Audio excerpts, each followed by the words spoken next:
বাংলাদেশ সবসময় একটা নিরপেক্ষ অবস্থান ধরে রাখার চেষ্টা করে পররাষ্ট্রনীতিতে, সেখানে সৌদি প্রতিরক্ষা জোটে বাংলাদেশের যোগ দেওয়ার বিষয়টি নিয়ে এক ধরনের আশঙ্কা, এক ধরনের আলোচনা সমালোচনা জন্ম দিয়েছে, যেখানে আমাদের যে দীর্ঘদিনের পররাষ্ট্রনীতি, নিরপেক্ষ পররাষ্ট্রনীতি, সেটিকে নিয়ে প্রশ্ন উঠছে যে 13টি দেশকে নিয়ে যে সামরিক জোট গঠনের ঘোষণা দিয়েছে সৌদি আরব, সেখানে বাংলাদেশের নামও আছে। সেটি নিয়ে আপনি কি বলতে চাইবেন?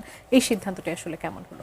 এটা আমার কাছে মনে হয় না যে খুব আশঙ্কাজনক ঘটনা, বরঞ্চ বাংলাদেশের সঙ্গে নিকট মানে কাছাকাছি যেসব দেশ আছে যারা বৈরিতা করছে, বিশেষত ভারত, বরঞ্চ তাদের আশঙ্কিত হওয়ার কারণ আছে। এটিকে আমাদের কোনোভাবে শক্তিশালী করছে কিনা?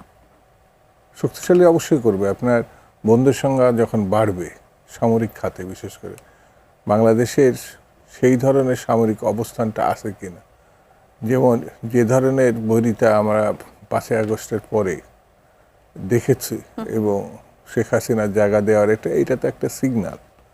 তো সেই কারণে আপনি যেসব দেশগুলোর সঙ্গে আমরা এই চুক্তি দেখেছি, ধরেন এক ধরনের মানে নিরাপত্তা তো আপনার তৈরি হয়েছে আমার বিবেচনাতে।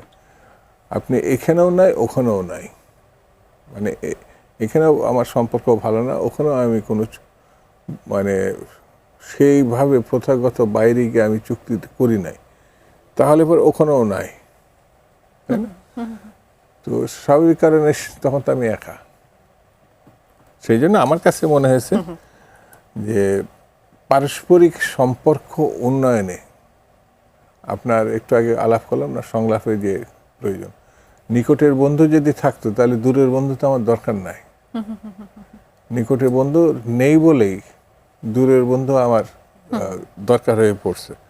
সেই জন্য আমার কাছে মনে হয় এটা তখনই লাগবে যখন আক্রমণকারী আক্রমণ করবে, তার আগ পর্যন্ত এটার কোনো মানে প্রয়োজন নাই তো।